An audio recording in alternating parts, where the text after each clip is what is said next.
مفتی صاحب مزار تو امام حسن امام حسین اور حضور صلی اللہ علیہ وسلم کا بھی ہے، اسلام میں مزار بنانا ناپسند ہے؟ ناپسند ہے، بالکل جائز نہیں ہے۔ دیکھو نبی صلی اللہ علیہ وسلم کا مزار نہیں ہے، ہوا یہ تھا کہ جب سعودی عرب میں حکومت سعودیہ کا غلبہ ہوا تو انہوں نے جتنی بھی قبریں تھیں جو خلاف شریعت بنی ہوئی تھی وہ ڈھا کے برابر کر دی، سنت کے مطابق کر دی۔ نبی صلی اللہ علیہ وسلم کی قبر کے بارے میں پھر مشورہ ہوا تو بہت ساری دنیا سے علماء گئے، یہاں سے مولانا شبیر احمد عثمانی رحمۃ اللہ علیہ تھے، ان کو حکومت سعودیہ نے بلایا تو انہوں نے وہاں عربی میں تقریر کی۔ انہوں نے کہا کہ ایک ہے قبر پہ مزار بنانا، ایک ہے پہلے سے ایک عمارت بنی ہوئی ہو اس کے اندر قبر بنانا۔ تو رسول اللہ صلی اللہ علیہ وسلم کا جو حجرہ مبارک ہے حضرت عائشہ کا، وہ پہلے سے موجود تھا، اس کے اندر قبر مبارک بنائی گئی ہے، اور قبر کے گرد تو اتنی سیسا پلائی ہوئی دیواریں ہیں کہ اس کے اندر تو کچھ ہو ہی نہیں سکتا، وہاں تو کوئی جا ہی نہیں سکتا، کیونکہ حفاظت کی نا اس کی، کوئی نبی صلی اللہ علیہ وسلم کے جسد اثر کی کوئی توہین نہ کر لے کہیں سرنگ وغیرہ بنا کے، کیونکہ ایسی کوششیں ہوئی ہیں، تو اب وہاں تو کوئی جا ہی نہیں سکتا، تو باہر ہے یہ سب کچھ جو بھی ہے۔ اور اس کی حفاظت کے لیے پہلے عمر بن عبدالعزیز نے 4 دیواری بنائی، 6 دیواری بنائی، تاکہ 4 دیواری اس لیے کہ بیت اللہ سے مشابہت نہ ہو اور کہیں لوگ طواف نہ شروع کریں، تو 6 کونے والی دیوار بنائی عبداللہ بن عمر نے حفاظت کے لیے، تاکہ کوئی اندر جا ہی نہ سکے۔ پھر بعد میں سیسا پلائی ہوئی دیواریں، تو وہ قبر تو اتنی پیک ہو چکی ہے، اس پہ تو مزار بنانا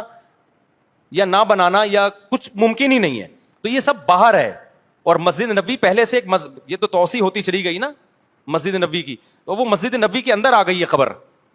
تو اس لیے وہ دیکھنے میں ایسا لگتا ہے کہ مزار ہے، حقیقت میں وہ مزار نہیں ہے۔ اور نبی صلی اللہ علیہ وسلم کی صحیح حدیث ہے کہ میری قبر کو عیدگاہ مت بناؤ، آپ نے فرمایا اللہ یہود و نصارہ پہ لعنت کرے، وہ اپنے پیغمبروں کی قبروں کو عیدگاہ بناتے ہیں، سجدہ گاہ بناتے ہیں، تبھی پیغمبر صلی اللہ علیہ وسلم کی قبر پہ میلہ ٹھیلا نہیں ہوتا جو مزاروں پہ ہوتا ہے،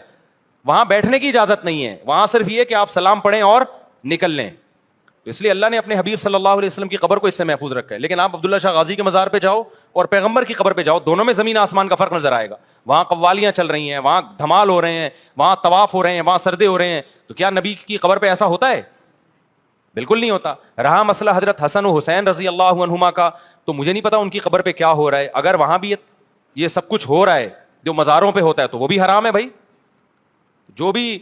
اس قبر جن کے بھی وہاں کی جو بھی گورنمنٹ ہے، اس سے قیامت کے دن سوال ہوگا یہ اہل بیت ہیں، آپ نے ان کی قبروں پہ بدعتیں کیوں کی ہیں؟ مجھے پتا نہیں ہے ہوتی ہیں کہ نہیں ہوتی، لیکن اگر ہو رہی ہیں تو غلط ہو رہی ہیں، وہ ناجائز کام کسی کے کرنے سے جائز تھوڑی ہو جاتا ہے۔ نبی صلی اللہ علیہ وسلم کی صحیح مسلم کی حدیث ہے، آپ نے حضرت علی کو بھیجا مدینہ میں آنے کے بعد کہ جو قبر ایک بالش سے اونچی نظر آئے اور پکی نظر آئے اسے برابر کر دو، تو نہ ایک بالش سے اونچی قبر بنانا جائز، نہ اس قبر کو پکا کرنا جائز ہے، سمجھتے ہو؟ میں جرمنی گیا، میں نے یہودیوں کا قبرستان دیکھا، اور آپ یہاں مسلمانوں کا قبرستان دیکھو، آپ کو یہودیوں کا قبرستان سنت کے مطابق نظر آئے گا، مسلمانوں کے قبرستانوں میں آپ کو ایسے بڑے بڑے گنبد اور قبے نظر آئیں گے، سمجھتے ہو؟